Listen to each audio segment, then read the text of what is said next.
Hello guys, कैसे हो आप सभी। आई होप कि आप सभी बहुत अच्छे होंगे एंड आपकी जो एजुकेशन अच्छे प्लेटफॉर्म पे चल रही होगी श्योर है। तो आप सभी का वेलकम है आपके हमारे सभी के प्यारे से एजुकेशन के प्लेटफॉर्म पे जिसका नाम है देयर कॉलेज। तो आप सभी का मोस्ट मोस्ट वेलकम है यार। आ जाओ फटाफट, लेक्चर ऑन हो गया है, प्रेजेंट हो जाओ, बुक और पेन निकाल लो जो, और फिर क्या करेंगे हम सम्स करने वाले। ओके श्योर है। चलो जैसे कि बात करें, आज जो लेक्चर है, वो जो वीडियो बनने वाला है वो 12th स्टैंडर्ड के लिए है, जो कि न्यू चैप्टर है। जो चैप्टर का नाम है 9 analysis of financial statement, lecture number 1 है। अब इस चैप्टर को मैं तो बोलूंगा कि आप लोग को ऑप्शन में छोड़ के चलना है, क्योंकि ऑप्शन आता है, क्योंकि चैप्टर बहुत ही कंफ्यूजन है। अगर आप ये चैप्टर करने जाओगे तो आप बाकी का भूल जाओगे। ये चैप्टर कुछ वैसा है। तो आपको मैं तो बोलूंगा कि जो हमने पहले जो 8 चैप्टर किए उसको आप अच्छे से करो। इस चैप्टर को आप छोड़ दो तो आप अच्छे खासे स्कोर भी कर सकते हो। और जिसको टॉप मारना है, जिसको अच्छा स्कोर करना है, जिसको आउट ऑफ करना है, तो फिर उनको तो करना ही पड़ेगा। ठीक है, तो डिपेंड अपॉन, अगर आपको ये वीडियो समझ में आता है, अगर आपको ये सब जो बोलते हैं चैप्टर समझ में आ रहा है, तो आप इसके पीछे भागो, वरना आप इसको स्किप कर दो और आप 8 चैप्टर को अच्छे से फोकस करो। आप अच्छे स्कोर करोगे बीके में, ये मेरा श्योर है। ठीक है, अब क्या होता है एनालिसिस ऑफ फिनेंशियल स्टेटमेंट, क्या होता है मतलब कि जो फिनेंशियल, जो अपने साल का स्टेटमेंट होता है, तो अपने साल में भर में क्या करते हैं उसको एनालिसिस करते हैं कि हमारे साल भर में क्या हुआ, कैसा क्या हुआ, कितना गया, कितना आया, कितना ब्रॉड हुआ, कितना क्या हुआ। इसमें बहुत कुछ आपको कैश फ्लो सीखने मिलेगा, बैलेंस शीट सीखने मिलेगा, कैश फ्लो स्टेटमेंट सीखने मिलेगा, क्विक रेशो, शॉर्ट रेशो, बहुत सारे इसमें चैप्टर्स में ना बहुत सारे इंडेक्स है जो आपको इसमें सीखने मिलने वाला है। तो देखिए हम लोग धीरे धीरे स्टेप बाय स्टेप जाएंगे। तो हम लोग जो आज का वीडियो है, आज की वीडियो हम लोग सीखने वाले हैं बैलेंस शीट। क्या सीखने वाले हैं हम लोग? Analysis of financial statement, balance sheet. अब इसमें बैलेंस शीट वर्टिकल दिया रहता है। क्या वर्टिकल मतलब? कैसा?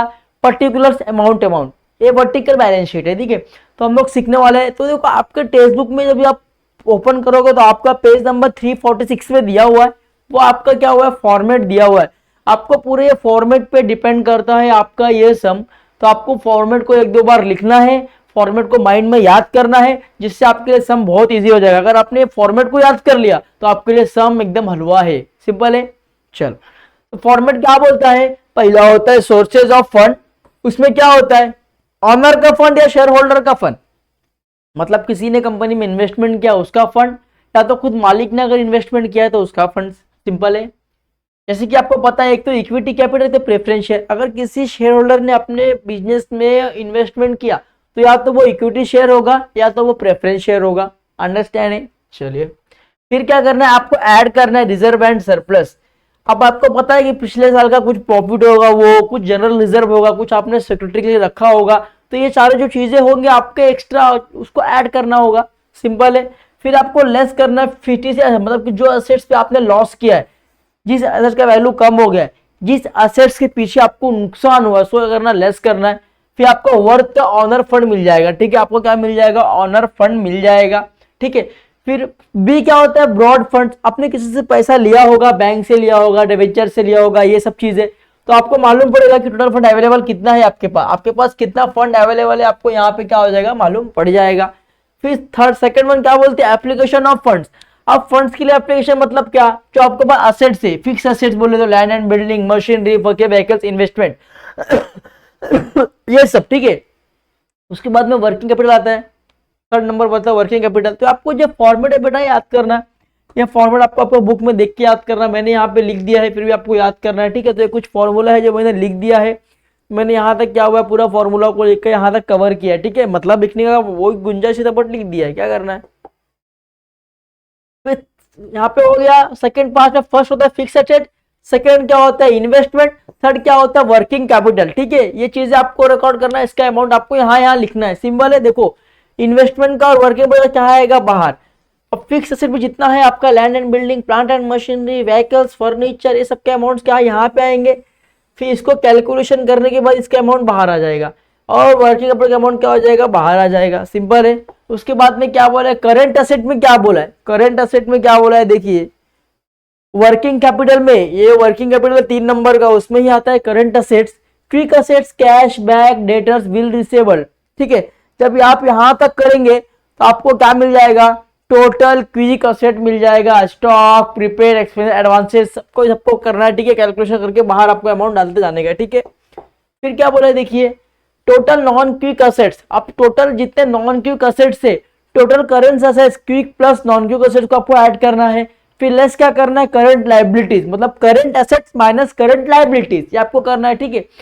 तो ये आपको करना है। फिर क्या है, क्विक लायबिलिटीज, क्रेडिटर्स को कितना पैसा देना है, आउटस्टैंडिंग एक्सपेंसेस कितना है, वो बिल्स पेबल कितना है, तो आपको मालूम पड़ेगा टोटल करंट लायबिलिटी कि आपके ऊपर करंट लायबिलिटी कितना है, आपके ऊपर कर्जा कितना है। फिर नॉन क्विक लायबिलिटी को आपको करना, लेस कर देना है। नॉन क्विक लायबिलिटी कितना है, मतलब बैंक का ओवरड्राफ्ट। फिर आपको मिलेगा टोटल करंट लायबिलिटीज। फिर वर्किंग कैपिटल करेंगे तो अपन current asset minus current liabilities, मतलब कि करंट एसेट्स कितना है और करंट लायबिलिटी अपन लेस करेंगे तो आपको मिलेगा कि कितना आपने फंड्स एम्प्लॉय किया है, अप्लाई किया है, ठीक है। तो ये आपका फॉर्मेट था बच्चों, ये फॉर्मेट आपको समझेगा नहीं इस तरीके से। आपको फॉर्मेट क्या करना है, बुक लेना है, पेन लेना है, फॉर्मेट को अच्छे से लिखना है और उसको एक बार नहीं, दो बार नहीं, 5-5-6 टाइम लिखना है, जिससे आपको क्या हो जाएगा, वो बाय हार्ट हो जाएगा। मुझे तो इतने में ही हो गया, तो आपको 5-6 बार में एटलीस्ट हो जाएगा। फर्स्ट होता है सोर्सेज ऑफ फंड्स, सेकंड होता है कैपिटल एम्प्लॉय, ठीक है, आपको यहाँ पे दिया हुआ है सब सोर्सेज ऑफ फंड्स, ठीक है ये। फिर भी आपका हो गया फिक्स एसेट हो गया, ठीक है, एप्लीकेशन ऑफ फंड्स हो गया, ठीक है। तो सब आपको दिया, तो आपको इसको याद करना है।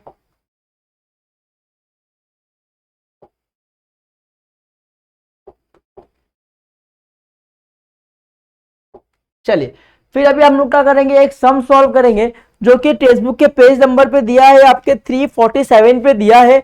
बोला गया है convert the following balance sheet into vertical balance sheet, मतलब जो हमने अभी फॉर्मेट देखा उसका ये सम है, वर्टिकल बैलेंस शीट का है, 31 मार्च 2019। सिंपल है, ये हमारे पास क्वेश्चन है। अब ये कैपिटल, कैपिटल कहां जाएगा आपको पता है, मैंने आपको बता दिया था कि कैपिटल कहां जाएगा। देखिए सोर्सेज ऑफ फंड्स क्या बोला है, ऑनर फंड्स, मतलब इक्विटी कैपिटल, जो भी कैपिटल होगा वो कहां जाएगा, सोर्सेज ऑफ फंड्स में जाएगा। आ गया क्वेश्चन, कहां जाएगा, सोर्सेज ऑफ फंड्स में जाएगा। कितना है, 50,000। तो ये क्या बोल दो, ऑनर्स का फंड, तो मतलब ये कहां जाएगा, ऑनर्स के फंड में जाएगा, ऑनर्स फंड्स में जाएगा। सिंपल। रिजर्व कहां जाएगा, रिजर्व एंड सरप्लस में जाएगा, रिजर्व एंड सरप्लस में जाएगा, बराबर, रिजर्व एंड सरप्लस में जाएगा, जो रिजर्व रहता है वो। फिर क्या है, बैंक लोन, बैंक लोन कितना है बच्चों, नेटवर्थ, बैंक लोन कितना है, बैंक लोन कहां जाएगा, बोरोड में जाएगा, बोरोड लोन में, बोरोड में है ना लोन करके, उसमें जाएगा, कहां जाएगा, बोरोड के लोन में चला जाएगा। सिंपल है। चलिए हो गया। उसके बाद देखिए फिक्स असेट कितने, कहां जाएगा, आपके असेट्स में, कहां जाएगा, आपके असेट्स में जाएगा।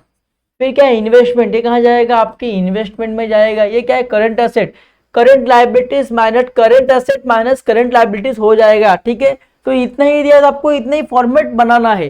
तो मैंने यहाँ पे फॉर्मेट को बनाते हुए रखा है। देखो vertical balance sheet as on 31 March 2019। पहला क्या है, सोर्सेज ऑफ फंड्स, उसमें पहला क्या था हमारा, देखिए सोर्सेज ऑफ फंड में पहला क्या था हमारा, कैपिटल था। तो हम लोग ने यहाँ पे लिखा है ऑनर्स फंड्स कैपिटल कितना था, 50,000। कितना था, 50,000। कितना था आपका, 50,000 ऑनर्स का फंड था। उसके बाद क्या था, रिजर्व कितना है, 15,000 है। फिर रिजर्व कितना लिखा था हम लोग ने, 15,000। फिर अपने पास ये था क्या, देखिए फॉर्मेट देखिए पहले, देखिए सोर्सेज ऑफ फंड्स में हमारा ऑनर फंड्स था, इक्विटी था, प्रेफरेंस था, नहीं था। फिर क्या था, रिजर्व एंड सरप्लस में रिजर्व था हमारे पास, उसको बोलते हैं ऐड करते हैं हम लोग, तो हम लोग ने वहां पे ऐड किया। फिर लेस क्या करते हैं हम लोग, फिसिटियस एसेट को क्या करते हैं, लेस करते हैं। देखिए तो हमने यहाँ पे करके दिखाया है आपको। हमने क्या किया, ऐड किया। क्या ऐड किया है हम लोग ने यहाँ पे, देखिए हम लोग ने ऐड किया है रिजर्व एंड सरप्लस को, हमने क्या किया, प्लस किया। देखिए फिर माइनस क्या है, फिसिटियस एसेट्स। अब फिसिटियस एसेट आपने को दिया है क्या, टेक्स्ट बुक में दिया है क्या, नहीं दिया, तो इसको क्या बोलेंगे, नील। क्या बोलेंगे, नील।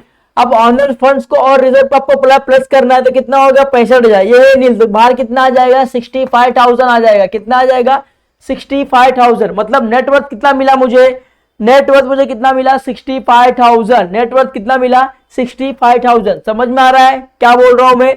उसके बाद देखिए ये हो गया, ये हो गया। 12% लोन बोला है, लोन कहां जाएगा, लोन जाएगा आपके बोरोड फंड्स में। मैंने बताया कि लोन में जाएगा, 12% लोन है, ठीक है। देखिए आपको यहाँ पे दिया हुआ है, क्वेश्चन में आ जाओ फटाक से, इसमें आ जाओ अपने। देखिए लेस था फिसिटियस, तो हमारे यहां तक हो गया था। उसके बाद क्या था, बोरोड फंड्स में क्या होता है, बैंक लोन। आपने 12% लोन लिया है तो बोरोड फंड बैंक लोन में जाएगा। तो जो ये बैंक लोन है, जो ये क्वेश्चन में बैंक लोन है, वो कहां जाएगा, आपके बोरोड फंड्स के बैंक लोन में। 12% लोन, कितना है लोन, लोन कितना है, 30,000 है। कितना है, 30,000 है। तो चलो बैंक लोन में क्या लिखेंगे, 30,000 लिखेंगे, 30,000 लिखा।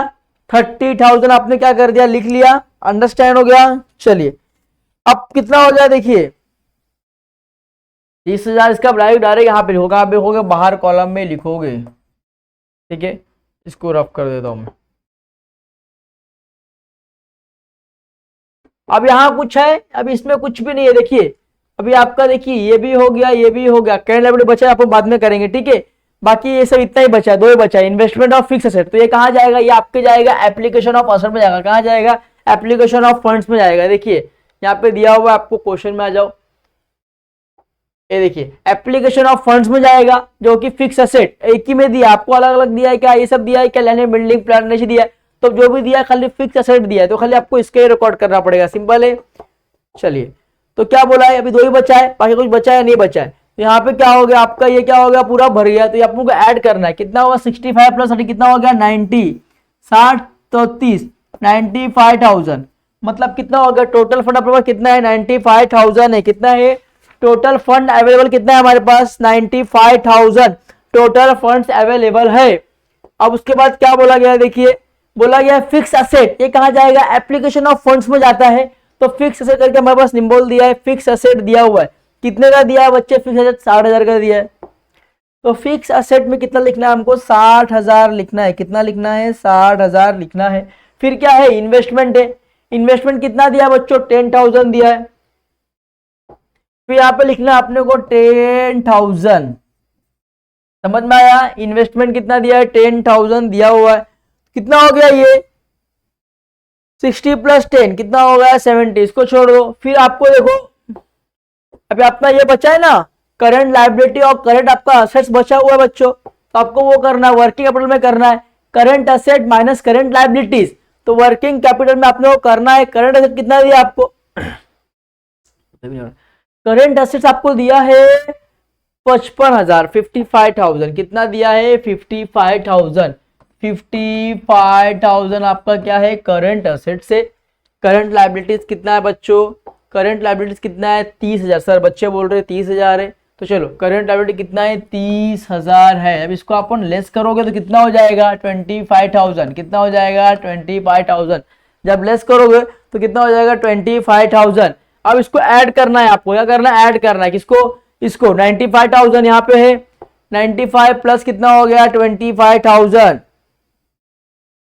देखिए आपके पास टोटल फंड्स कितना था, 95,000 आपके पास टोटल फंड्स था, ठीक है। अभी कैसे कितना है, 60, 70, 70 और 55 और 25, 70 और 25 कितना हो गया, 95,000। मतलब टोटल फंड अप्लाइड कितना है, 95,000। समझ में आया, समझ में आ रहा है बच्चों, एकदम इजी था, कोई तकलीफ नहीं था। देखो अब ये सबका क्या है, एक ही अमाउंट है, तो आप क्या करोगे, बाहर भी आप इसको लिख सकते हो। तो मैंने यहाँ पे कर लूंगा, बाहर ही लिख लेता हूँ।